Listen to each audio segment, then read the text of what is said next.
You men, these rebels are holding their own against your brothers. Some of you may say that's not possible. I say to you that's what happens when you don't give it everything you have.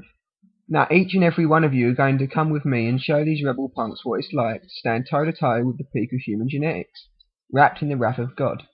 Do you hear me? I want fire and effing brimstone, shock and awe. Anything that opposes you, you destroy, and then destroy the whole damn block around it. This is to be a message to the world. Rebel and feel the full force of the law. Gentlemen, let's get to work. With the end of his hopefully motivational speech to the U-men, Cassius jumped down towards the battle, plummeting from his lofty position. The Crimson Slayer reached out towards the drain pipe, and his momentum quickly switching as his movement came back under his control. Running into the battleground, the Crimson Slayer could hear the telltale sounds of his advancing U-men, their speed beyond his sight, but the popping of the air showing their approaching velocity onto the battlefield. His U-men closing in on his target, Cassius thought it best to remind his allies that the kill order had one exception.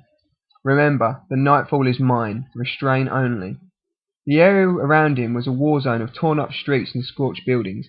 Cassius was ever careful as he advanced towards a distant helicopter. Sir, we have him restrained, and his allies are being kept busy. Cassius's heart skipped a beat as he heard the words he wanted to hear.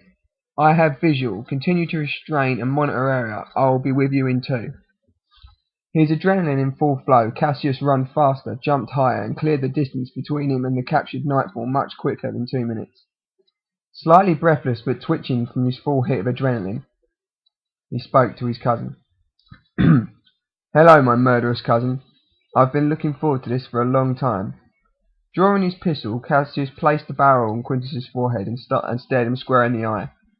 Goodbye, Quintus. As his figure twitched, the Crimson Slayer pulled the gun away. Second thought, a simple execution is too good for you. You deserve to be made an example of. And I won't make you a martyr. Refocusing his aim, the Slayer assassin plugged his cousin in the leg and smiled as he did so. No, you're going to fight, and you're going to fall right here. I want them to see you defeated and broken, and one day in the distant future, I may kill you. Gesturing the U-men away to pursue the other nearby rebels, Cassius beckoned his cousin up off the ground, placing his gun back into its holster and then advancing on the damaged Nightfall. His attack predatory, aiming to sweep at his opponent's good leg, using his whipping momentum to take his body through a rotation and spin the point of his elbow into his cousin's sternum.